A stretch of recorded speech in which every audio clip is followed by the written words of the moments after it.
ঘুরে বেড়ানো আমাদের পেশা হোক কিংবা নেশা, সারাটা বছর জুড়ে নিজের ঝুলিতে কত শত জায়গার নাম লিখে রাখি এই ভেবে কোন সময় কোন জায়গায় যাব।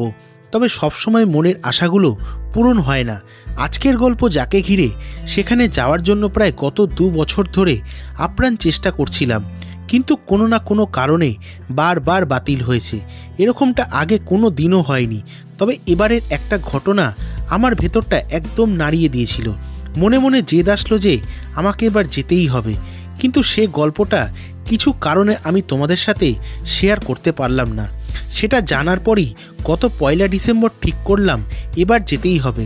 তাই অনেক কম সময় পরিকল্পনা করে কলকাতা থেকে মাত্র 3 ঘন্টা দূরে রওনা হয়েছিলাম পাহাড়, জঙ্গল, নদীতে ভরা আমার খুব পছন্দের একটা জায়গা ঘাটশিলার উদ্দেশ্যে, যেখানে এসে সারাটা দিন এক অসাধারণ মানুষের সাথে ঘুরে বেরিয়েছিলাম এবং ঠিক যেরকম অভিজ্ঞতা অর্জন করেছিলাম আজকের ভিডিওতে সবটাই তোমাদের সামনে তুলে ধরব। আশা করি আজকের ভিডিওটা তোমাদের বেশ ভালো লাগবে।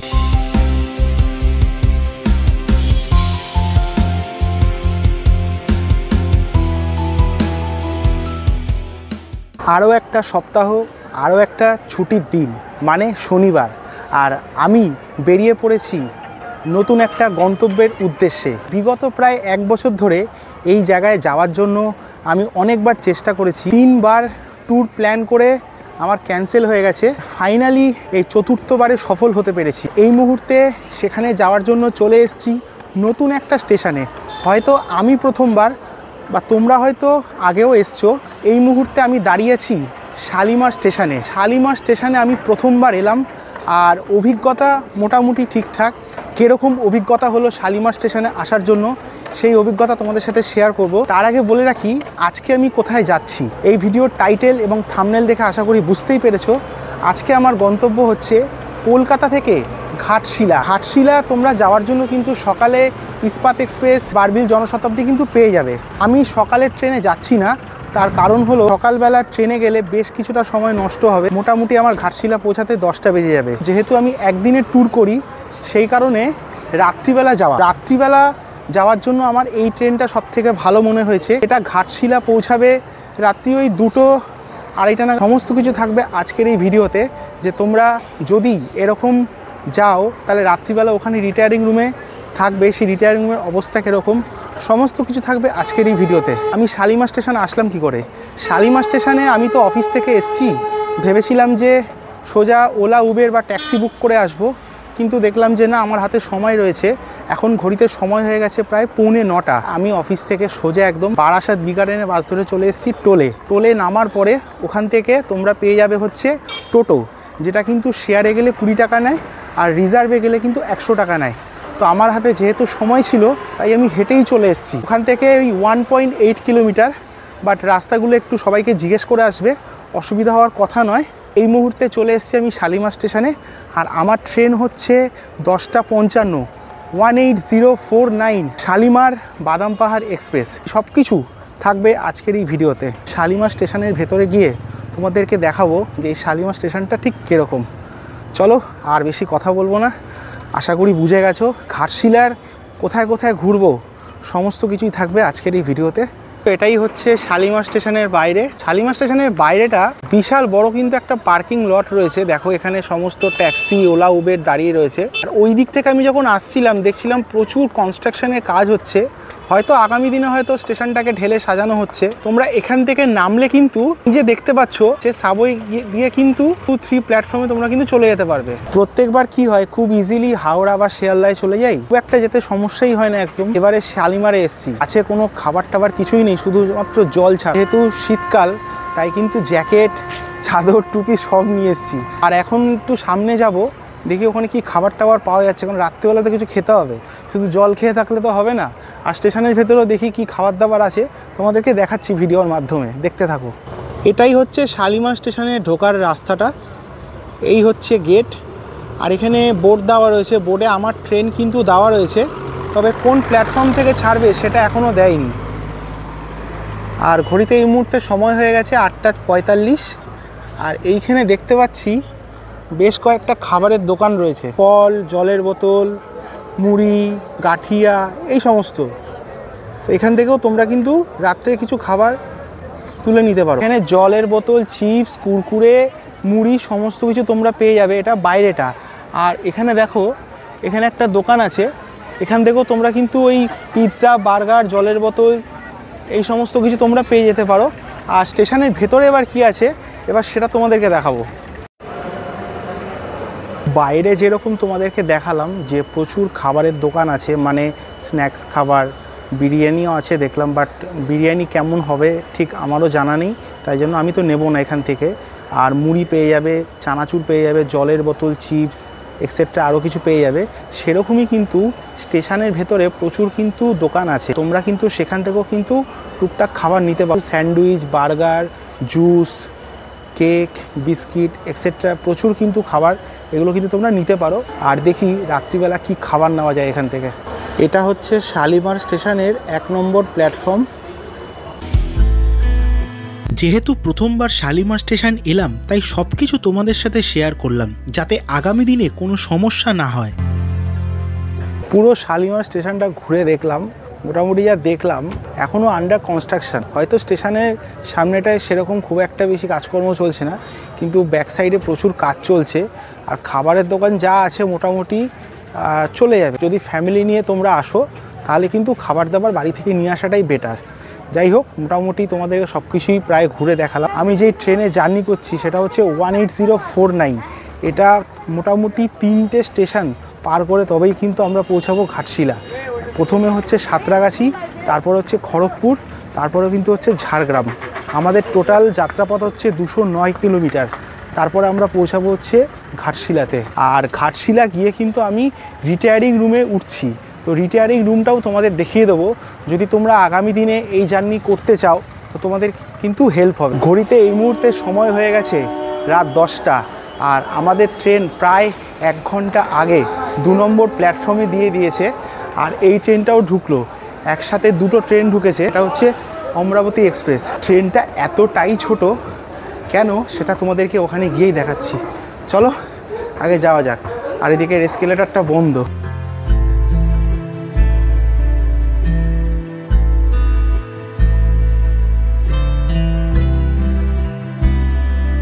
পৌঁছে গিয়েছি 2 নম্বর প্ল্যাটফর্মে, বাদাম পাহাড় উইকলি এক্সপ্রেস। আমার কোচ হচ্ছে C1 আর সিট নাম্বার 40।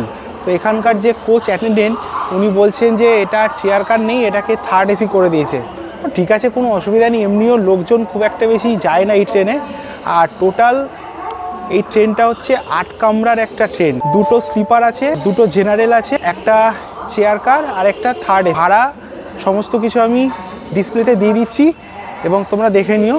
যদি তোমাদের ইচ্ছা হয় এই ট্রেনে যেও, না হলে সকালবেলা কিন্তু বারবিল জনশতাব্দী কিন্তু বেস্ট ট্রেন। আমার হাতে যেহেতু সময় কম থাকে সবসময়, একদিনের ট্যুর, সেই কারণে আমি রাত্রিবেলা জার্নি করি। এটাই হচ্ছে বাদাম পাহাড় উইকলি এক্সপ্রেস, আর এটা হচ্ছে আমার কোচ C1। মনে হচ্ছে কোচে আমি একাই প্যাসেঞ্জার থাকবো। কামরার ভেতরে উঠে পড়েছি, সেরকম কোনো প্যাসেঞ্জারই নেই। পেছনে একজন ভদ্রলোক আছেন। ভেবেছিলাম যে চেয়ার কারে বসে বসে যেতে হবে, তা এখানে এসে দেখছি যে সোনায় সোহাগা। আর সিটগুলো কিন্তু বেশ নরম। আমার সিট পড়েছে পছন্দের সাইড লোয়ার। এই হচ্ছে কামরার কিছুটা অবস্থা, দেখো একটা প্যাসেঞ্জারও কিন্তু নেই। এই হচ্ছে সিটিং অ্যারেঞ্জমেন্ট যেরকম থাকে, এখানে 3টে আর এখানে 3টে, আর এখানে জল রাখার জন্য, মোবাইল চার্জ দেওয়ার জন্য, কিছু রাখার জন্য। আর এখানে দেখো জানলায় আবার পর্দা লাগানো আছে। আর এইটা হচ্ছে আমার সাইড লোয়ার, খুলে দিলে এরকম কিছু ভিউ পাওয়া যাবে এখান থেকে। ঘড়িতে সময় হয়ে গেছে এখন 10:30, আর আমাদের ট্রেন ছাড়তে বাকি আছে প্রায় 25 মিনিট মতো। আর যতক্ষণ ট্রেন ছাড়বে ততক্ষণ রাত্রিবেলার ডিনারটা করে নিই। আমি 1 নম্বর প্ল্যাটফর্মের ফুড ট্র্যাক থেকে নিয়ে এসেছি চিকেন বিরিয়ানি আর থামস আপ। খেয়ে দিয়ে তোমাদেরকে রিভিউ দিচ্ছি যে এই শালিমার স্টেশনের ফুড ট্র্যাকের খাবার কীরকম। আর ইতিমধ্যে কিন্তু এই কামরায় কিন্তু বেশ কয়েকজন লোক এসছে, তাও হাতে গোনা, মোটামুটি আমাকে নিয়ে হয়তো 8 থেকে 10 জন হবে, তাও হয়তো হবে না। চলো খাওয়া দাওয়ার খেয়ে নিই। ফুড ট্র্যাক থেকে এই খাবারটা নিয়েছি, এটা হচ্ছে বিরিয়ানি আর চিকেন, আলু দিয়েছে, আর দুটো শসা, এই পেঁয়াজের কুচি, আর এদিকে রায়তা।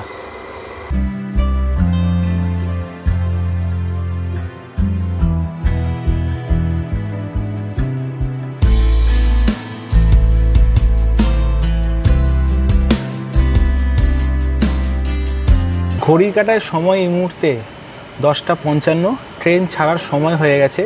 চটপট ডিনারটা করে নিলাম, কারণ রাত্রি হলে আর ভালো লাগবে না, খাবারটা পুরো ঠান্ডা হয়ে যাবে। তো ওভারঅল খাবার কিন্তু লাইট, কোনো ঝাল মশলা তেল ফেলের কোনো ব্যাপার নেই, বেশ সুন্দর, তোমরা কিন্তু খেতে পারো। আর চিকেনটা একটু ড্রাই ছিল, যাই হোক ঠিক আছে, ওভারঅল মোটের ওপর ভালোই। আর নির্ধারিত সময়ে একদম 10:55 আমাদের ট্রেন ছাড়লো বাদাম পাহাড়। কত ছোট ট্রেন দেখো শুধু, এটা হচ্ছে ট্রেনের সামনের দিকটা, আর এইটা হচ্ছে ট্রেনের পেছনের দিকটা। 10:55 ছেড়ে আমাদের পরবর্তী হল্ট হচ্ছে সাঁতরাগাছি, যেটা এখান থেকে মাত্র 4 কিলোমিটার দূরে। ওই মোটামুটি পৌঁছাবে 11:10 নাগাদ। তারপরে হচ্ছে খড়গপুর, তারপরে হচ্ছে ঝাড়গ্রাম, এবং তারপরেই হচ্ছে আমাদের ঘাটশিলা। ট্রেন রিলেটেড সেরকম বিশেষ কিছু ইনফরমেশান আর দেওয়ার নেই। স্লিপার আছে, আর C1 তো আছে, আর থার্ড এসি, আর হচ্ছে জেনারেল কামরাও আছে। তোমরা এই ট্রেনে কিন্তু যেতে পারো। হ্যাঁ, একটা প্রবলেম আছে যে রাত্রিবেলা গিয়ে আমরা ঘাটশিলায় কোথায় থাকবো। তো রাত্রিবেলা আমি বলবো তোমরা রিটায়ারিং রুমে থাকতে পারো, কিন্তু রিটায়ারিং রুমের সংখ্যাও আবার কিন্তু অনেক কম, সেটা দেখে নেবে একবার। যদি না হয় তাহলে আমি বলবো বারবিল জনশতাব্দী দিয়ে যাওয়াটাই কিন্তু বেস্ট। একটা দিন স্টে করো, তাহলে আরও বেশ কিছু জায়গা তোমরা ঘুরতে পারবে। আর আমি ঘাটশিলায় গিয়ে কোথায় কোথায় ঘুরবো সব কিছুই থাকবে। চলো ট্রেন চলুক, সিটে গিয়ে বসি। ঘড়িতে সময় এই মুহূর্তে 11:08। আমাদের ট্রেন ঢুকলো সাঁতরাগাছি জাংশনে, আর এখানে 2 মিনিটের হল্ট আছে, তারপর আবার ছেড়ে দেবে খড়গপুরের উদ্দেশ্যে। তো যাত্রীরা দেখছি দৌড়াদৌড়ি করছে, সব জেনারেল কামরায় উঠবে বলে। অ্যাকচুয়ালি এই ট্রেনটা খুব শর্ট ডিস্টেন্সের ট্রেন, তো সবাই জেনারেলি টিকিটই কাটে, কেউ আর টাকা খরচা করে আমার মতো সিসি বা এসির টিকিট কাটে না। যাই হোক ঠিক আছে। দর্শক মহলের মনে হয়তো এই প্রশ্নটা আসতে পারে, ঘাটশিলার ভিডিওতে এতটা সময় ট্রেনের পেছনে কেন দিলাম? আসলে শালিমার স্টেশন নিয়ে অনেকের মনেই অনেক প্রশ্ন আছে, যেটা আমারও ছিল, তাই সেটাই সমাধান করার চেষ্টা করলাম। এছাড়া এই ট্রেনের সম্পর্কেও একটা ধারণা দিয়ে দিলাম। যদি তোমরা একদিনে ঘাটশিলা ঘুরতে আসো, তাহলে সকালে ইস্পাত কিংবা বারবিল সেরা ট্রেন। তবে সব জায়গা একদিনে ঘোরা সম্ভব কিনা সেই বিষয়ে আগে আলোচনা করব। সেই দিন নির্ধারিত সময় থেকে 28 মিনিট দেরিতে রাত 2:52 ট্রেন ঢুকলো ঘাটশিলা স্টেশনে। ঘড়িতে এই মুহূর্তে সময় হয়ে গেছে প্রায় 2:50 রাত। আমাদের ট্রেন বেশ 30 মিনিটের ওপরেই দেরি করেছে। পৌঁছে গেছি এখন ঘাটশিলা স্টেশনে। স্টেশনে একদমই লোক বলতে কেউ নেই। আমার এখানে রিটায়ারিং রুম বুক করা আছে। এটা হচ্ছে ঘাটশিলা স্টেশনের 2 নম্বর প্ল্যাটফর্ম। আমাকে যেতে হবে হচ্ছে এই 1 নম্বর প্ল্যাটফর্মে। ঠান্ডা কিন্তু এখানে বেশ ভালোই আছে। পুরো শুনশান স্টেশন, আর ওদিকে টাইম দেখাচ্ছে 2:55। এখন বেজে গেছে 3:05। ওখানে টিকিট কাউন্টারে গেলাম, ওখানে এন্ট্রি করতে হয় রিটায়ারিং রুমের জন্য। পিএনআর নাম্বার থেকে আধার কার্ড সমস্ত কিছু জমা দিতে হয়। এখানে জমা করে এখন চলে এসেছি 1 নম্বর প্ল্যাটফর্মে। তোমাদেরকে দেখাচ্ছি, দেখো এই হচ্ছে 1 নম্বর প্ল্যাটফর্ম, ঠিক পাশেই রয়েছে টিকিট কাউন্টার। এটাই হচ্ছে নন এসি রিটায়ারিং রুম, আর এটা রয়েছে আপার ক্লাস ওয়েটিং হল লেডিসদের জন্য। আমাকে এর জন্য একটা চাবি দিয়ে দিয়েছে। এই হচ্ছে রুমের অবস্থা খানিকটা। রুম তো ঠিকঠাকই আছে, কিন্তু এই বেডশিটগুলো প্রচণ্ড নোংরা। মানে আগের জন হয়তো এসে ব্যবহার করেছে, কিন্তু পাল্টানো হয়নি। আর এখানে যা দেখছি এই অবস্থা। এটা হচ্ছে ওয়াশরুম। ওয়াশরুম তো ঠিকঠাকই আছে, যেরকম থাকার কথা। ওয়াশরুমের পাশে আবার এটা আবার একটা কি যেন। শালিমার থেকে ঘাটশিলার এই জার্নি তোমাদেরকে কিছুটা তুলে ধরলাম। রিটায়ারিং রুমটাও তোমাদেরকে দেখিয়ে দিলাম। তোমাদের যদি পছন্দ হয় তোমরা এসো, না হলে এসো না। এখনকার জন্য আপাতত গুড নাইট। দেখা হচ্ছে আবার কালকে সকালে যখন সাইট সিনের জন্য বেরোবো। চলো, গুড নাইট।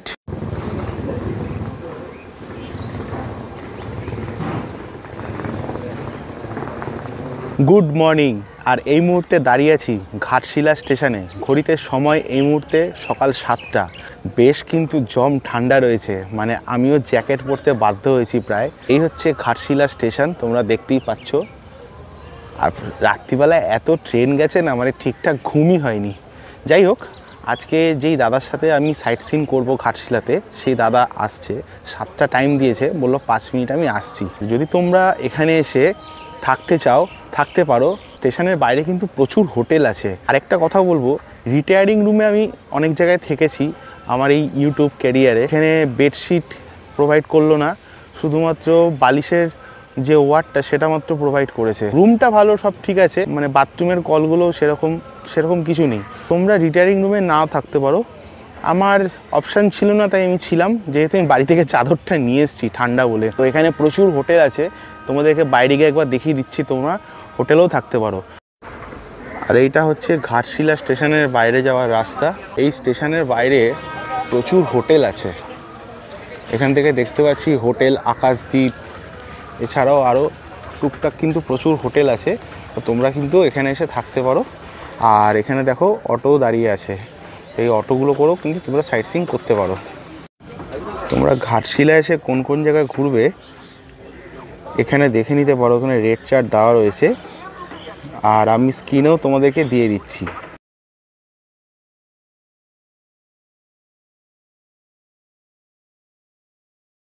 সময় এই মুহূর্তে সকাল 7টা 10। আমার দাদা চলে এসছে, যেই দাদার সাথে আজকে ঘাটশিলার বেশ কিছু সাইট সিইং করবো। সেই দাদার সাথে তোমাদের পরে পরিচয় করাবো। এখন আগে প্রথমে যাচ্ছি মায়ের দর্শনে, মানে ঘাটশিলার রঙ্কিনী মায়ের দর্শনে যাচ্ছি। মায়ের দর্শন দিয়েই আজকে শুরু হবে আমাদের ঘাটশিলার সমস্ত দর্শনীয় স্থান। স্টেশন থেকে মাত্র 1 কিলোমিটার দূরেই রওনা হলাম প্রথম জায়গা ঘাটশিলার রঙ্কিনী মায়ের মন্দিরের উদ্দেশ্যে। এখানকার মানুষরা মাকে তাদের আরাধ্য দেবীরূপে ভক্তি সহকারে পুজো করে থাকেন। শোনা যায় মা রঙ্কিনী দেবী অত্যন্ত জাগ্রত। ঘাটশিলাতে মায়ের 3টি মন্দির রয়েছে।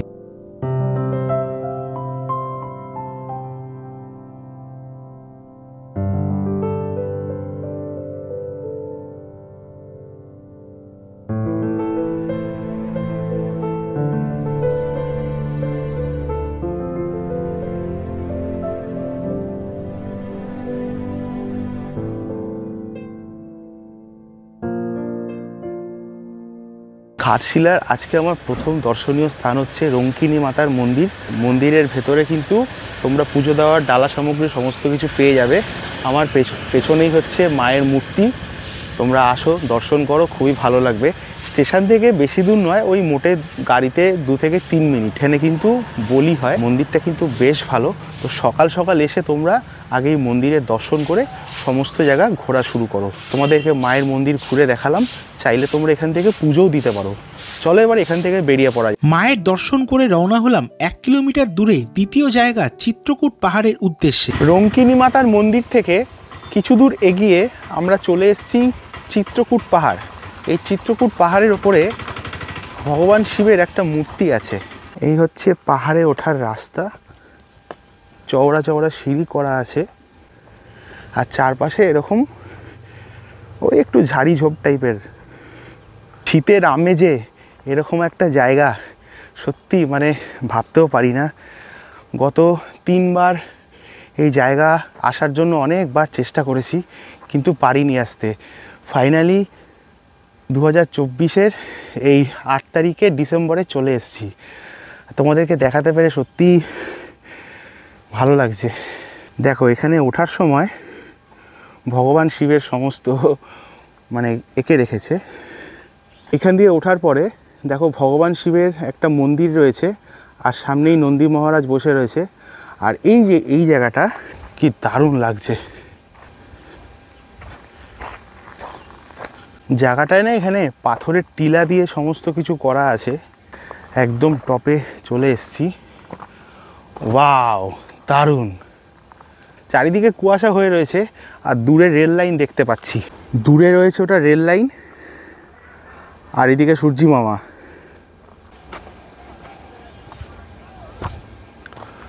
একদম টপে। এরকম জায়গা হলে আর কোনো কথাই নয়। আরে কি দারুণ জায়গা। ঘাটশিলা হলো ভারতবর্ষের ঝাড়খণ্ড রাজ্যের পূর্ব সিংভূম জেলার একটি শহর। শহরটি সুবর্ণরেখা নদীর তীরে বনভূমি এলাকায় অবস্থিত। শোনা যায় এখানে অবস্থিত তামার খনিটিও বহু পুরনো। ঘাটশিলা ঝাড়খণ্ডের একটি গুরুত্বপূর্ণ পর্যটন কেন্দ্র হওয়ার কারণে সুবর্ণরেখা নদীর তীরে বিচ্ছিন্ন পাহাড় ও অরণ্য পরিবৃত এই শহরটির পরিবেশ মনোরম। সেই কারণে প্রতি বছর বহু পর্যটক ছুটে আসেন ঘাটশিলা ঘুরে বেড়ানোর জন্য। সত্যি মানে এইসব জায়গায় আসলে না মানে নামতে ইচ্ছা হয় না। চারিদিকটা কত সুন্দর, আর এই পাথরগুলো দেখলে তো পুরো পাহাড় ফিলিং চলে আসে আমার। কিন্তু একটাই সব থেকে বড় আমার খারাপ লাগে, মানুষ ঘুরতে আসছে আসুক, এই নোংরাগুলো কেন করে আমার মাথায় ঢোকে না। কত সুন্দর একটা জায়গা, আমরা নিজেদের জায়গাকেই আমরা নিজেরা নোংরা করছি। শুধু জায়গাটা একবার দেখো কত সুন্দর, হালকা ফুলকা ট্রেকিংয়ের মতো রয়েছে। তো উঁচু হবে, বেশি উঁচু হবে না, একটুখানি উঠেছি তাই আমার গরম লেগে গেছে। আমি দাদার সাথে যে ঘুরছি, তোমাদেরকে দাদার পরিচয়টা অবশ্যই দেব। আর দাদা কিন্তু ভীষণ ভালো মানুষ, ভীষণ। মানে আমি যত জায়গায় গিয়েছি আমার কপালে কিন্তু প্রত্যেকটা দাদারা কিন্তু ভালো পড়েছে, তার মধ্যে এই দাদাও কিন্তু কোনো অংশে কম যায় না। অবশ্যই দাদার সাথে আসবে। চিত্রকূট পাহাড় থেকে আমরা কিছু দূর এগিয়ে চলে এসেছি সুবর্ণরেখা নদীতে। অ্যাকচুয়ালি সুবর্ণরেখা নদী বিকেলের সানসেটের জন্য খুব ভালো, যেহেতু আমাদের বিকেলে অনেক দেরি হয়ে যাবে, আবার আমার ফেরার ট্রেনও আছে, সে কারণেই সুবর্ণরেখা নদীটা আগেই দেখে নিচ্ছি। নদীটা হয়তো জল কম আছে এখন, কিন্তু দেখতে কিন্তু দুর্দান্ত লাগছে। ছোট ছোট ছোট ছোট পাহাড়ের টিলা আছে, আর এই একটু ঘাস লতা পাতা গজিয়ে উঠেছে, দারুণ লাগছে দেখতে। মানে এই দৃশ্য ভোলার নয়। আমি বহু বছর আগে হয়তো মেদিনীপুরের কোনো একটা জায়গায় গিয়েছিলাম, সেখানে সুবর্ণরেখা নদীর চরের মাঝখান দিয়ে হেঁটে চলে গেছিলাম, একদমই জল ছিল না। সেই নদী ওইখানে একরকম ছিল, এখানে অন্য রকম। তো এটাই তোমাদেরকে দেখাবো, একবার দেখে নাও। ওইখানে আমাদের গাড়ি দাঁড়িয়ে আছে, ওখান থেকে জাস্ট একটুখানি হাঁটলেই এই হচ্ছে নদী। অসাধারণ, এই দৃশ্য ভোলার নয়। এই হচ্ছে নদী সুবর্ণরেখা। এখন খুব একটা জলের স্রোত নেই এখানে, কিন্তু খুব শান্ত এখন। আর সেই দূরে দেখতে পাচ্ছি একটা চিমনি ধোয়া উঠছে, ওটা কি আমার সঠিক জানা নেই। আর এখানে কয়েকজন জামাকাপড় কাচ্ছে আর স্নান করছে। সুবর্ণরেখা নদী রাঁচির হুড্রু জলপ্রপাত থেকে উৎপন্ন হয়ে ঝাড়খণ্ডের সিংভূম জেলা দিয়ে পশ্চিমবঙ্গের পশ্চিম মেদিনীপুর হয়ে ঝাড়গ্রাম জেলা হয়ে উড়িষ্যায় প্রবেশ করে। এরপর এটি বঙ্গোপসাগরে মিশেছে। এই নদীর মোট দৈর্ঘ্য হল 395 কিলোমিটার। এরকমও শোনা যায় এই নদীর তীরের বালুচরে অনেক সময় স্বর্ণরেণু পাওয়া যায়। সেই কারণে নদীটিকে সুবর্ণরেখা বলা হয়, অর্থাৎ সোনার রেখা। বহু মানুষ নদীর বালি ছেকে সোনা অন্বেষণ করেন। মূলত এভাবেও অনেক পরিবার জীবিকা নির্বাহ করে থাকেন। এটাই হচ্ছে ঘাটশিলার সৌন্দর্য। এতদিন ধরে আসার চেষ্টা করছিলাম, কিন্তু এরকম সুন্দর শান্তি নিরিবিলি একটা জায়গা হয়তো এখানে অনেকেই আসবে না, অনেক পর্যটকই হয়তো আসবে না, কি এমন আছে বা কি নেই, কিন্তু আমি এসছি এখানে। দারুণ জায়গা এবং দুর্দান্ত জায়গা। ইতিমধ্যে আমরা 3টে জায়গা দেখে ফেললাম। এবার যাচ্ছি হচ্ছে আমাদের পরবর্তী গন্তব্যস্থানের দিকে, আর সকালে ব্রেকফাস্ট করতে হবে।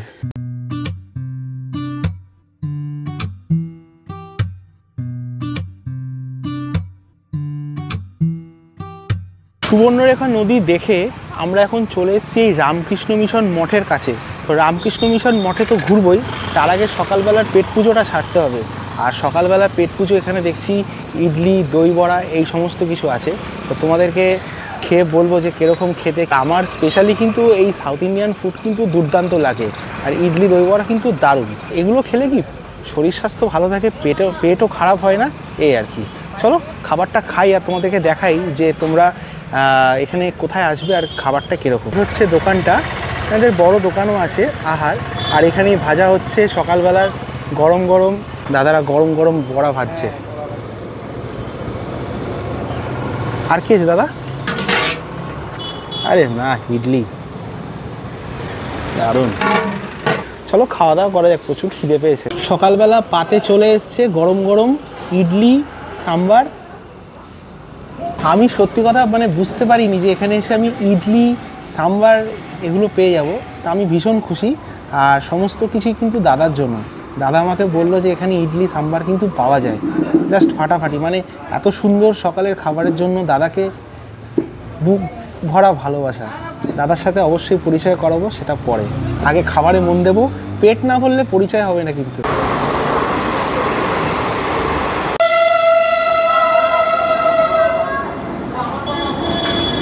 সকালবেলা জমিয়ে ব্রেকফাস্ট হলো, এরকম গরম গরম বড়া আর সাথে ইডলি সাম্বার ছিল, চাটনি ছিল, দুর্দান্ত একটা ব্রেকফাস্ট হলো। এখানে খাওয়া দাওয়া করলাম। তো তোমরা যখন দাদার সাথে আসবে অবশ্যই কিন্তু এই দোকানটায় আসবে, দারুণ খাবার কিন্তু। এটা হচ্ছে একদম রামকৃষ্ণ মঠের ঠিক পাশেই। এই হচ্ছে রামকৃষ্ণ মঠ, তোমাদেরকে দেখাবো। আর ঠিক এর পাশেই হচ্ছে এই খাবারের দোকানটা। দোকানের নাম হচ্ছে আহার। তো এবার চলো তোমাদেরকে রামকৃষ্ণ মিশন মঠটা দেখাই।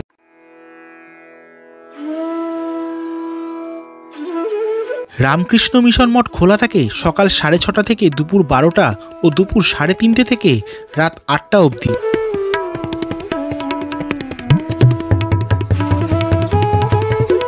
ছোটোবেলায় একটা সময় ছিল যখন মায়ের হাত ধরে বরানগর রামকৃষ্ণ মিশনে যেতাম আমি।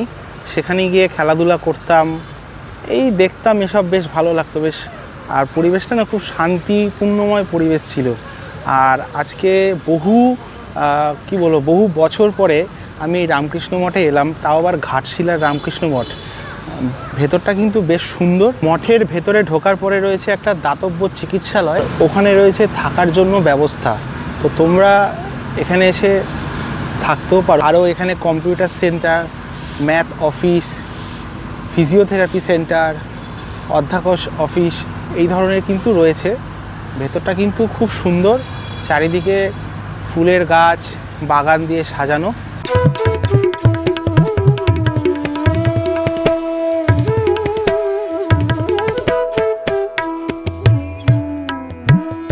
এটাই হচ্ছে শ্রী শ্রী রামকৃষ্ণ দেবের মঠ।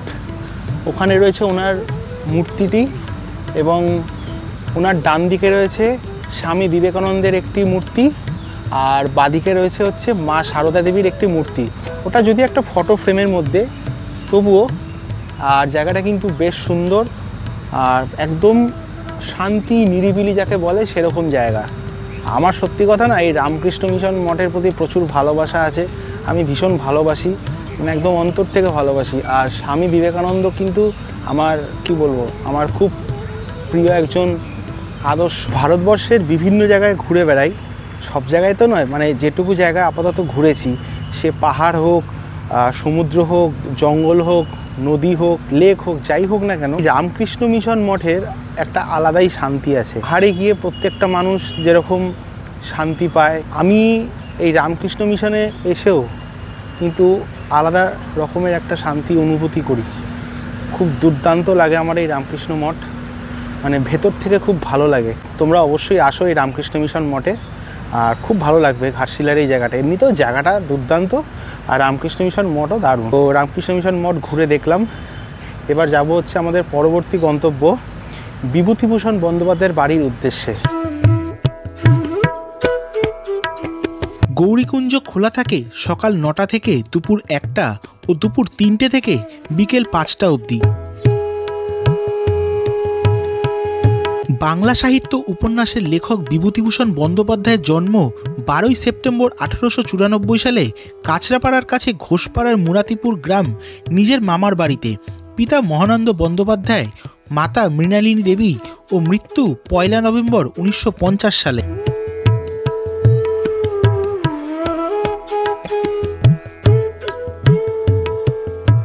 রামকৃষ্ণ মঠ থেকে এখন চলে এসেছি কিছুটা দূরেই বিভূতিভূষণ বন্দ্যোপাধ্যায়ের বাড়িতে। সামনেই হচ্ছে ওনার বাড়ি, আর এখানে কিন্তু এখনও পড়াশোনা করানো হয় বিনামূল্যে।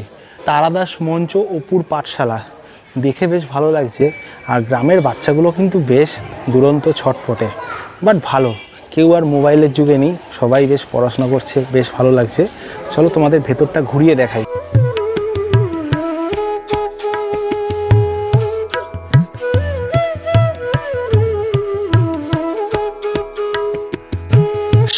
সাহিত্যিকের বসতবাড়িতে রয়েছে তার ব্যবহৃত পোশাক, বিভিন্ন জিনিসপত্র, তার রচনা করা বিভিন্ন উপন্যাসের বই, পথের পাঁচালী, আরণ্যক, মেঘমল্লার, অভিযাত্রিক, চাঁদের পাহাড়, বিচিত্র জগৎ ইত্যাদি গল্প, ভ্রমণ কাহিনী, কিশোর পাঠ্য, বিবিধ মিলিয়ে কত কিছু আমাদের উনি উপহার দিয়ে গেছেন। ছোটবেলায় হাতে ধরা বইগুলো ছেড়ে আজ আমরা শিশু বয়সেই তুলে নিয়েছি আইফোন। উঠোনের প্রতিটা কোণায় সাহিত্যিকের স্রষ্টাগুলো যেন আজও জীবন্ত উদাহরণ।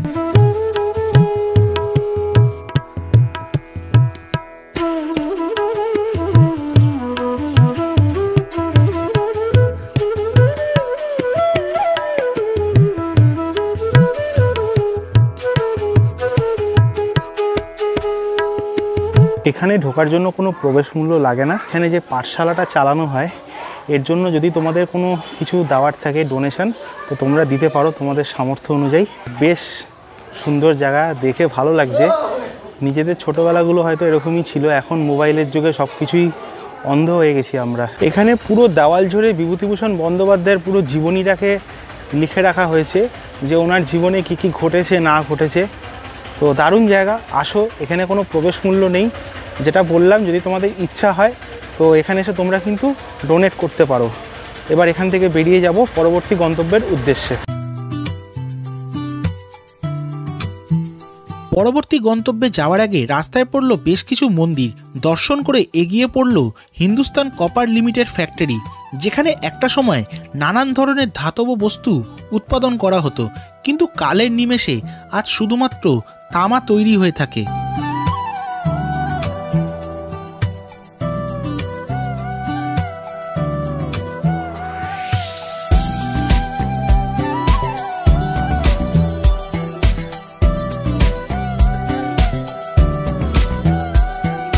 বিভূতিভূষণ বন্দ্যোপাধ্যায়ের বাড়ি দেখে আমরা এগোচ্ছি আমাদের পরবর্তী গন্তব্যের দিকে। এখন দাঁড়িয়ে গেছি সুবর্ণরেখা নদীর ঠিক ওপরে, মানে একটা ব্রিজে দাঁড়িয়েছি। এখান থেকে ভিউটা জাস্ট অসাধারণ ভিউ। দূরে পুরো পাহাড় দেখতে পাচ্ছি, কিন্তু কুয়াশার জন্য পুরো ঢেকে আছে। এইটা হচ্ছে হিন্দুস্তান কপার লিমিটেড। এখানে তামা, সোনা এইসব জিনিসগুলো তৈরি হয়, বাট বর্তমানে হয়তো সব ধাতু তৈরি হয় না। দুর্দান্ত একটা ভিউ পয়েন্ট, দুর্দান্ত জায়গা। তোমাদেরকে দেখিয়ে দিচ্ছি ব্যাক ক্যামেরায় যে হিন্দুস্তান কপার লিমিটেডটা ঠিক কিরকম দেখতে।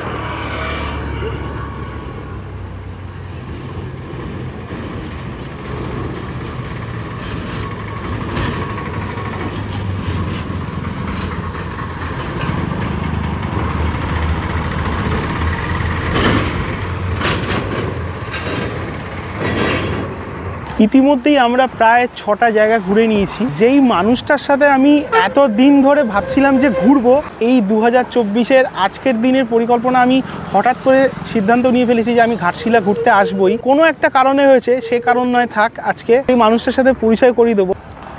এই হচ্ছে দাদা। আমি অমিত। দাদার সাথে অনেক দিন ধরে ঘুরতে আসবো বলে ভাবছিলাম, কিন্তু দাদা হয়তো আমাকে ডাকেনি, তো সেই কারণে দাদার সাথে সময় হয়নি, আমার সময় হয়নি। যাই হোক, দাদা কিন্তু প্রত্যেকটা জায়গা, তোমরা যতগুলো জায়গা ঘুরবে, 10টা হোক, 5টা হোক বা 15টা হোক, প্রত্যেকটা জায়গার সম্বন্ধে তোমাদের গাইড করবে। কোন জায়গা কিসের জন্য বিখ্যাত, সমস্ত জায়গা কিন্তু গাইড করবে, প্লাস তোমাদের দাদা ঘোরাবে। এবং দাদার সাথে তোমরা যখন ঘুরতে আসবে, আগে থেকে একবার কিন্তু কথা বলে নেবে। মোটামুটি 8-10 দিন আগে, হ্যাঁ 8-10 দিন আগে কথা বলে নিলে দাদার সাথে তোমরা কথা বলে দাদার সাথে আসতে পারো। দাদার কাছে জিজ্ঞেস করব যে মোটামুটি কোন সময়টা ঘাটশিলা ঘুরতে আসলে বেটার হয়? বেটার হয় আপনার ওই সেপ্টেম্বর মাস থেকে ডিসেম্বর জানুয়ারি পর্যন্ত। আবার মার্চ এপ্রিল মাস, মে মাসে তো একটু হালকা হালকা গরম পড়ে যায়, সে কারণে শীতেরটা খুবই ভালো হয়। আর ছুটি কাটা হলে সবাইকে যে সময় যেমন ছুটি হয় সেই সময় তো আসতেই হবে, সেটা কিছু করার নেই। দাদার নাম্বার, অমিত দার নাম্বার। নাম অমিত। হ্যাঁ, আমার মোবাইল নম্বর হচ্ছে 7994000306। আমার সঙ্গে যদি যোগাযোগ করুন, 8-10 দিন আগে যোগাযোগ করতে পারেন। আমার অটো প্লাস কার দুটোই আছে। আর এক্ষেত্রে তারপরে আপনার যদি হোটেল বা খাওয়া দাওয়ার কোনো হয়, তাহলে আপনারা বলবেন, তাহলে আমি হোটেল প্লাস থাকার খাওয়া দাওয়ার ব্যবস্থা করে দেবো। তোমরা তাহলে শুনে নিলে দাদার মুখ থেকেই। দাদার সাথে কিন্তু অবশ্যই ঘুরতে আসবো, রেকমেন্ড করবো দাদার সাথে ঘুরতে আসার জন্য। অবশ্যই আসো, তবে আগে থেকে একবার দাদার সাথে কন্ট্যাক্ট করে নেবে। তোমাদের হোটেল কি লাগবে, তোমরা কোথায় খাবে, কোথায় ঘুরবে, কোনো জায়গা সম্বন্ধে তুমি নাও জানতে পারো তোমরা, সে দাদা তোমাদের সমস্ত কিছু গাইড করে দেবে, সেই নিয়ে কোনো অসুবিধা নেই। দাদার নাম্বার সমস্ত কিছু দিয়ে দেবো, দাদার সাথে তোমরা ফোন করে জেনে নেবে কোথায় ঘুরতে কত কি খরচ পড়বে না পড়বে, সেটা তোমাদের দাদাই গাইড করে দেবে। ইতিমধ্যে আমি প্রায় এইটা ধরে 6টা জায়গা ঘুরে ফেলেছি, আরও 5-6টা জায়গা ঘুরবো আজকে। তোমরাও এসে কিন্তু অবশ্যই আসো, সামনেই 25শে ডিসেম্বর আসছে, চলে আসো, দারুণ ঘুরতে পারবে। তো আর বেশি কথা বলবো না, এবার দাদার সাথে বেরিয়ে পড়বো আমাদের পরবর্তী গন্তব্যের উদ্দেশ্যে। অমিতদার গাড়িতে কিন্তু দারুণ কিন্তু কমফোর্টেবল, খুব সুন্দরভাবে সাজানো গোছানো। সিটগুলো দেখছো, যদি তোমরা গাড়িতে ওঠো মনে হবে না যে তোমরা গাড়িতে বসে আছো। দেখো রাস্তা খারাপ হবেই, তার জন্য গাড়িতে হালকা ফুলকা জার্নি হবেই, সেটা নিয়ে চিন্তার কোনো কারণ নেই। আমি সচরাচর বিভিন্ন জায়গায় গিয়েছি, অ্যাকচুয়ালি আমাদের যে কলকাতার অটো আর এখানকার অটোগুলোর মধ্যে কিন্তু ফারাক আছে। এই অটোগুলো কিন্তু অনেক স্ট্রং, বেশ সুন্দর গদি লাগানো, তোমরা আরামে কমফোর্টেবলি ঘুরতে পারো। মোটামুটি এখানে 5 থেকে 6 জন আরামসে হয়ে যাবে। আর যদি তোমাদের সাথে লাগেজও থাকে ছোটো মোটো, দেখো ছোট লাগেজ রাখার জন্য কিন্তু জায়গাও আছে, তো দুর্দান্তভাবে তোমরা কিন্তু কমফোর্টেবলি ঘুরতে পারো। তোমাদের এতক্ষণ সুবর্ণরেখা নদীর ওপরে দাঁড়িয়ে থাকা যে ব্রিজটা ছিল ওইটা দেখাচ্ছিলাম, সুবর্ণরেখা নদী ওইখানেও দেখিয়েছিলাম। এই জায়গাটা কিন্তু সম্পূর্ণ আলাদা, এই জায়গাটাকে বলে হচ্ছে রাতমোহনা। এখানে রাতের বেলায় বসে বসে বিভূতিভূষণ বন্দ্যোপাধ্যায় বিভিন্ন গল্প উপন্যাস লিখতেন, তারপর থেকেই এই জায়গাটার নাম হয়ে গেছে রাতমোহনা। আর এটা কিন্তু সুবর্ণরেখা নদীর ওপরেই। আমারই মতো একটা ছাগল এখানে ম্যাঁ ম্যাঁ করে যাচ্ছে। এই হচ্ছে সুবর্ণরেখা নদী, রাতমোহনা।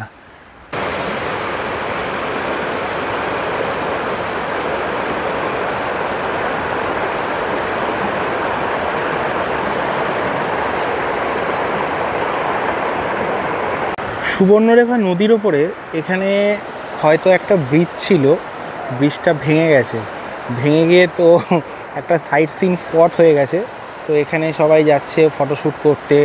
ওই জায়গাটায় কিন্তু যাওয়ার কোনো অপশান নেই, সবাই ওই দিকটা দিয়ে টপকে যাচ্ছে। আমি কাউকে সাজেস্ট করবো না ওখানে যেতে।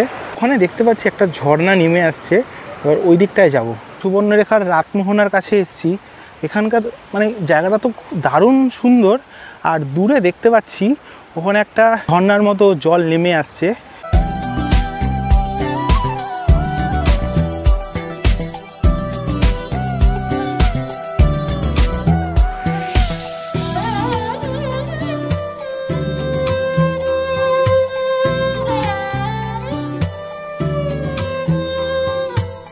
এত সুন্দর একটা জায়গা, এখানে ঝর্ণাটা রয়েছে, ঝর্ণার সামনে গিয়ে যে একটু ছবি তুলবো ভিডিও করব সেটাও জো নেই।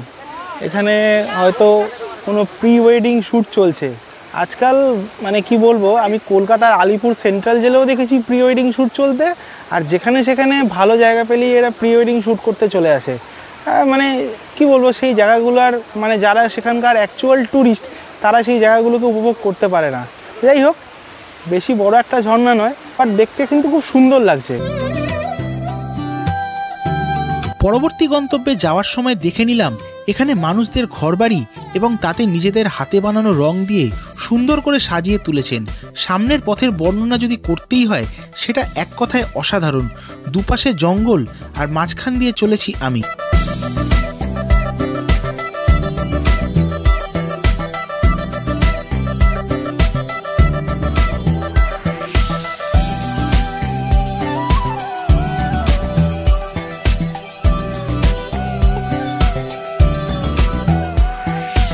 রাতমোহনা থেকে আমরা যাচ্ছি জাদুগোড়া মন্দির, পথে পড়েছে হচ্ছে সিদ্ধেশ্বর পাহাড়। এই পাহাড়ে ট্রেকিং করে উঠতে হয়, ওপরে আছে শিব মন্দির। আর এখনও রাস্তা ঠিকঠাক করা হচ্ছে, কাজ হচ্ছে।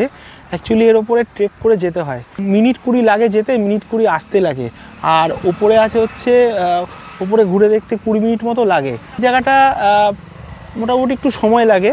তো এখনও রাস্তা ঠিক করার কাজ চলছে, হয়তো যবে ঠিক হবে একবার নিশ্চয়ই আসবো। তবে ঘাটশিলা কিন্তু একদিনে সম্ভব না, 2 দিন লাগবে।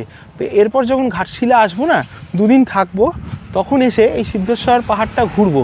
তো তোমাদেরকে এটা দেখিয়ে দিলাম, তোমরা কিন্তু সাইট সিন পয়েন্ট হিসাবে এটাকেও রাখতে পারো। তো আমাদের পরবর্তী গন্তব্য হচ্ছে জাদুগোড়া মন্দির। ভিডিওর শুরুতেই দেখিয়েছি ঘাটশিলায় রঙ্কিনী মায়ের মন্দির, আর এবার দেখাবো জাদুগোড়ায় রঙ্কিনী মায়ের মন্দির।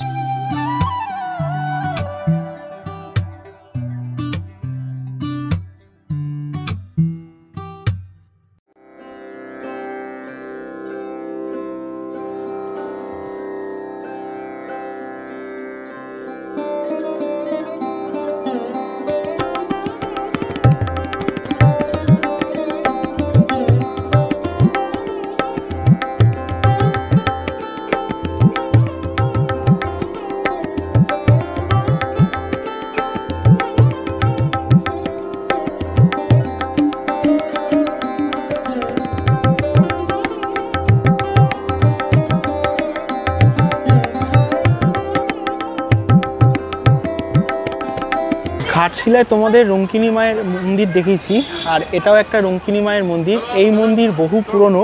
এখানে আগে একটা সময় নরবলি দেওয়া হতো, এখন এখানে ওই পাঠা বলি দেওয়া হয়। আমার সত্যি কথা এরকম বলি প্রথা আমার পছন্দ নয়, বাট যাই হোক, মায়ের প্রসাদে তো বলি লাগবেই। অ্যাকচুয়ালি এগুলো মানুষের সৃষ্টি, কোনোটাই মানে ভগবান বলে যায়নি কাউকে যে আমার পুজোতে তোমরা বলি দাও। মন্দিরটা কিন্তু একদম রাস্তার ওপরেই, আর মায়ের মূর্তিও কিন্তু রাস্তা থেকেই দেখা যাচ্ছে। তো দু সাইড দিয়ে লাইন রয়েছে, তোমরা দুদিকে লাইনে দাঁড়িয়ে পুজো দিতে পারো। এখানে অনেকে এসে মানত করে, এই যেগুলো তোমাদের দেখালাম, এই নারকেল আছে না, ডাবের ছিলকা ছুলে নারকেল আছে, নারকেলের ধাগা বেঁধে এখানে পুজো দেওয়া হয়। বেশ সুন্দর মন্দির। এখান থেকে সামনে যে পাহাড়টা দেখা যাচ্ছে, ওই পাহাড়েও দেখছি একটা সময় আগে পুজো হতো, যেটা দাদা আমাকে বললো। তো ওই পাহাড়ের উপরে অনেকে উঠেছে, ওখানে দেখছি পুজো দিচ্ছে সবাই।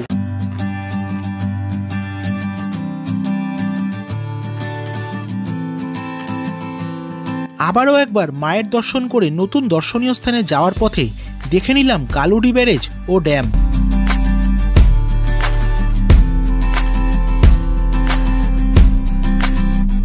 এই পথেই পড়বে মা বৈষ্ণোদেবীর মন্দির। শুনেছি প্রতিদিন এখানে ভোগ প্রসাদ খাওয়ানো হয়, এবার তো মিস করে গেলাম। যাওয়ার পথেই বাইরে থেকে দেখে নিলাম রঙ্কিনী মাতার শেষ মন্দির, যেটা গালুডিতে অবস্থিত। এই মন্দির সব থেকে পুরনো।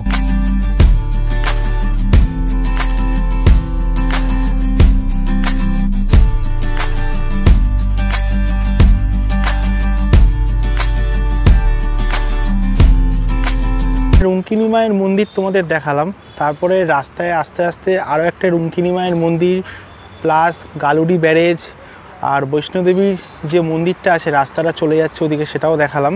এখন চলে এসেছি ফুলডুংরি টিলা। এইখানে প্রচুর সিনেমার শুটিং হয়েছে একটা সময়, প্রসেনজিৎ থেকে ধর্মেন্দ্র থেকে শুরু করে প্রচুর সিনেমার শুটিং হয়েছে। এই ফুলডুংরি টিলাতে কিছুটা আমাদের ট্রেকিং মতো করে উঠতে হবে।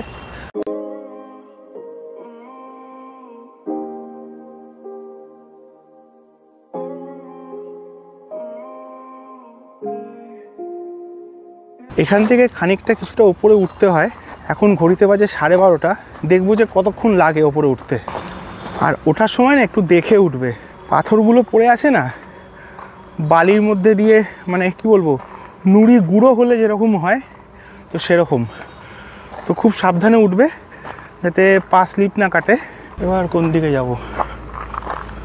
এইখান দিয়ে উঠলাম, ওঠার পরে একটা রাস্তা এদিকে গেছে, একটা রাস্তা এদিকে গেছে। কোন দিকে যাব বুঝতে পারছি না। চলো এইদিকেই যাই। ও আচ্ছা, এদিক দিয়েও গেছে রাস্তা। আবার ওখান থেকে উঠে ডান দিক বা দিকের রাস্তা না বুঝে আমি সোজা উঠে এসেছি। এই হচ্ছে খানিকটা জায়গাটা। যেটুকু দেখে বুঝছি এটাই হচ্ছে সেই টিলা। আর এখান থেকে পুরো নিচে দেখা যাচ্ছে, আর কোথাও যাওয়ার জায়গা নেই। নিচ থেকে ওঠা অবধি, নিচে নামা অবধি, এখন অবধি সবে মাত্র 8 মিনিট হয়েছে। আশপাশের জায়গা খানিকটা এইরকম, ওখানে সমস্ত গ্রাম আছে। এই দুপুর 12:30টার সময় ওখানে মুরগি রাখছে। এই জায়গাটা একটা মোটামুটি একটা ভালো পিকনিক স্পট হতে পারতো, জায়গাটাকে ঠিকঠাক করে রাখতো। কিন্তু জায়গাটা দেখে মনে হচ্ছে এখানকার লোকাল লোকরা আসে আর সুরাপান করে চলে যায়, কারণ এখানে প্রচুর গ্লাস পড়ে আছে দেখছি। কিছু করার নেই, আর ফাঁকা জায়গা ঝোপ বুঝে কোপ মেরে দিচ্ছে। খুব বেশি ট্যুরিস্ট একটা এখানে আসে না কেউ, বাট এইসব জায়গা কিন্তু খুব ভালো। না, সুরাপানের জন্য নয়, মানে এসে এরকম ন্যাচারাল বিউটি ঘুরলাম, তবে সাথে কেউ থাকলে ভালো লাগবে বেশ। প্রায় পৌনে 1 ঘন্টার ভিডিও দেখার পরে দর্শক মহলের মনে কিঞ্চিত প্রশ্ন আসতেই পারে যে বংলোভিয়ানা চ্যানেলে এত বড় ভিডিও কেন, তাও আবার সামান্য ঘাটশিলার মতো জায়গাকে নিয়ে।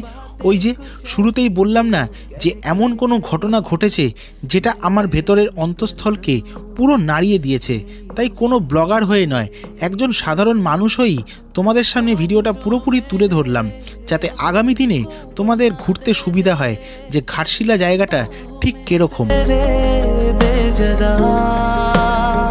তোমাদেরকে এগুলো বলছিলাম, মানে পাথুরে রাস্তা না, এরকম নুড়ি ফেলা আছে আর এরকম পুরো গুঁড়ো গুঁড়ো ইটের গুঁড়ো, তো খুব সাবধানে নামবে। আমার এই জুতোর গ্রিপ ভালো বলে আমি খুব সহজেই উঠে গেছি, আবার নেমে গেছি। এরপর রওনা হলাম ঘাটশিলার অতি জনপ্রিয় জায়গা, সাথে পিকনিক স্পটও বটে, বুরুডি লেকের উদ্দেশ্যে। তবে এই পথ সারানোর কাজ চলার ফলে বেশ খারাপ রাস্তা, তবে কিছুদিনের মধ্যেই রাস্তা ঠিক হয়ে যাবে।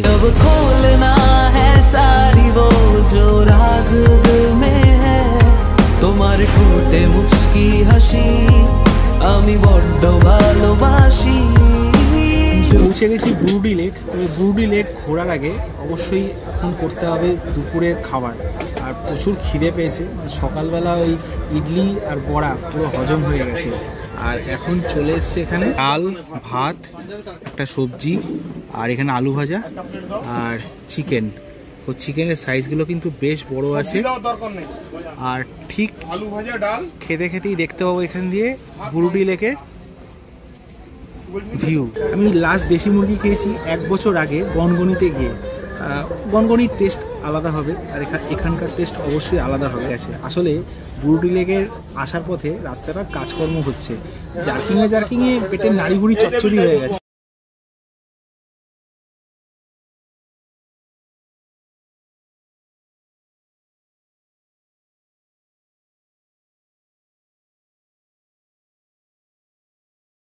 পেট ভরে খেলাম, খেয়ে দিয়ে এবারে লেকের সামনে চলে এসেছি। আর এখানে কিন্তু বোটিং হয়, বোটিংটা এখন বন্ধ আছে, হয়তো কিছুদিন পর থেকেই চালু হবে, তো তোমাদেরকে ভিডিওর মাধ্যমে দেখাচ্ছি। সিলসিলে ऐसे ही चलते रहे तू साथ तो। ফ্রিতে দুটো ছোট ছোট ছাগলের মারামারি হচ্ছে, দেখো কি অবস্থা রে ভাই, কি রে।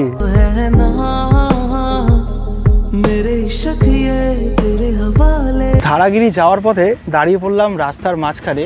রাস্তা কিন্তু খুব সুন্দর, আর এখানে রাস্তা কিন্তু পুরো একদম পিচের রাস্তা, বাঁধানো রাস্তা, কোনো রকম কোনো প্রবলেম হবে না। আর চারপাশে পুরো একদম পাহাড়, আর এদিকে গাছপালা, বেশ একদম ন্যাচারাল অক্সিজেন, দুর্দান্ত একটা ভিউ। এই হচ্ছে রাস্তা। একদিনে ঘুরতে আসার জন্য ঘাটশিলা কিন্তু একদম আদর্শ জায়গা। তবে আমি বলবো হাতে যদি আরও একটা দিন পাওয়া যায় তাহলে কিন্তু বেশ সুবিধা হবে। তাহলে অনেক জায়গা আছে, যেরকম আমি বৈষ্ণোদেবী মন্দিরটা গেলাম না, এবং আরও 2-1টা সাইট সিইং ছিল, সেগুলোও যেতে পারলাম না। যদি তোমরা সকালে আসো বারবিন ধরে, তাহলে কিন্তু এতগুলো জায়গা তোমরা কিন্তু ঘুরতে পারবে না আমি যেরকমভাবে ঘুরছি। সেই ক্ষেত্রে আমি বলবো তোমরা রাত্রিবেলা ট্রেনে আসো, সে বাদাম পাহাড়ে আসতে পারো বা স্টিলেও আসতে পারো।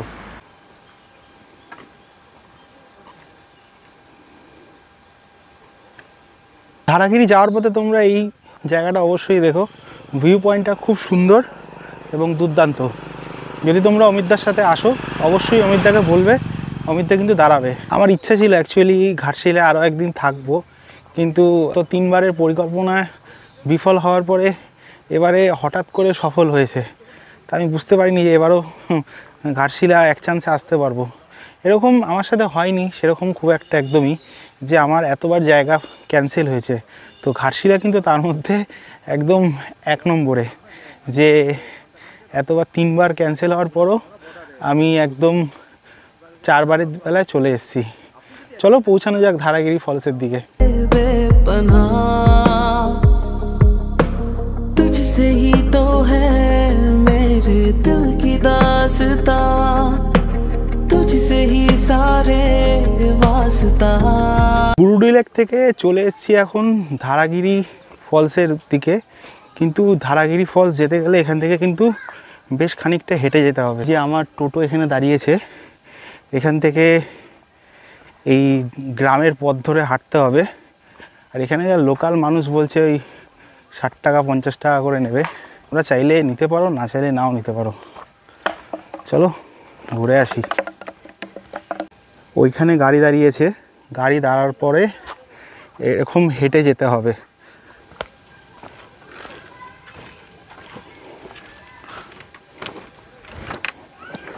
সাঁকোর অবস্থা কিন্তু ভীষণ খারাপ, চারিদিকে এরকম পাহাড়, আর এরকম যে রাস্তাটা যাচ্ছে এই রাস্তার দিকেই যেতে হবে। এরকম মাঠ দেখতে পারবে, মাঠে সমস্ত গরু চড়াচ্ছে, আর এই যে রাস্তাটা যাচ্ছে না ঠিক এই রাস্তা ধরে চলে যাবে। সকাল থেকে এখনও অবধি তাহলে কিন্তু 11খানা সাইট সিন করেছি, খুব একটা কিন্তু সহজ নয়। তার উপর আবার এইটা যাচ্ছি হেঁটে, অটো নামিয়ে দেবে এখানে অটো আসে না, এখান থেকে তোমাকে মোটামুটি 15 থেকে 20 মিনিট হাঁটতে হবে। প্রায় 15 মিনিট হেঁটে ফেলেছি আর এরকম একটা জায়গায় এসে পৌঁছেছি। রাস্তায় সেরকম চড়াই উতরাই নেই, মোটামুটি ভালো রাস্তা। ওহ দারুণ, অসাধারণ।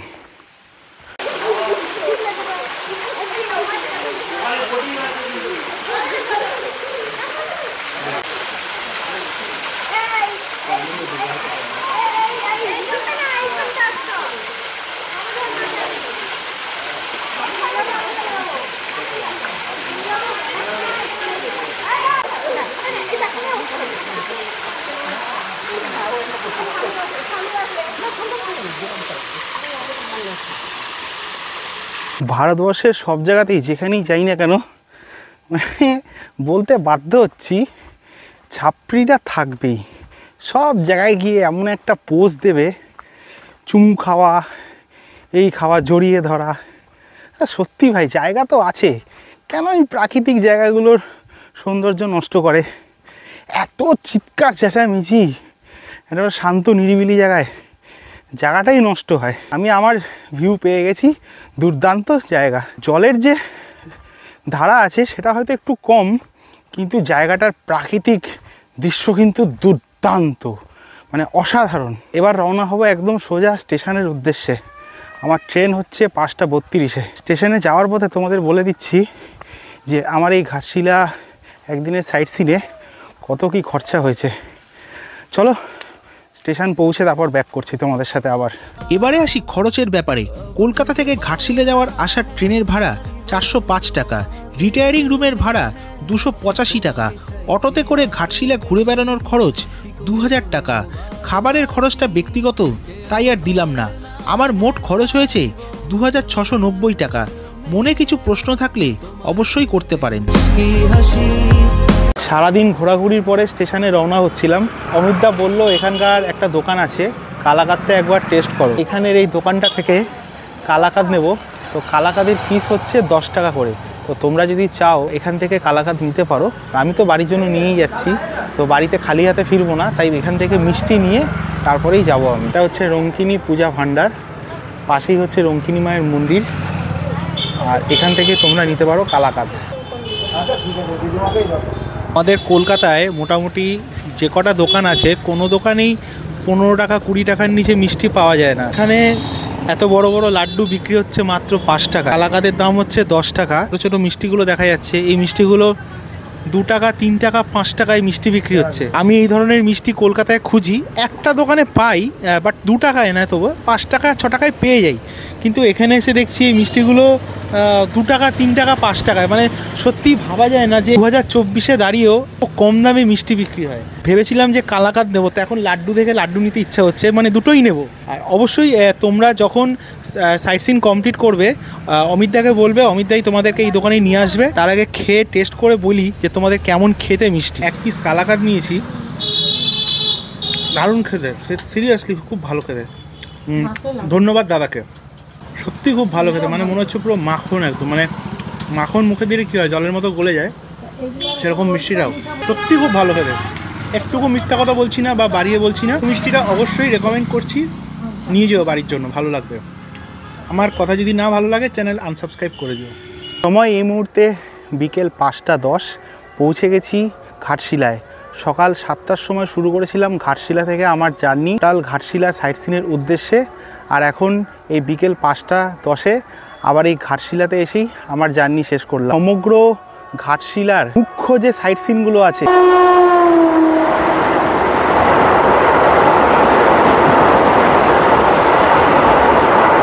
প্রায় সবকটা সাইট সিনই তোমাদেরকে দেখালাম ঘুরে। হয়তো কিছু সাইট সিন মিস হয়ে গেল, তার জন্য ঘাটশিলা আবারও আসবো, কথা দিলাম ঘাটশিলাতে আসতে হবে। আমি বেশ কিছু জায়গায় গিয়ে কথা দিই, কিন্তু কথা দিয়ে আর কথা রাখতে পারি না।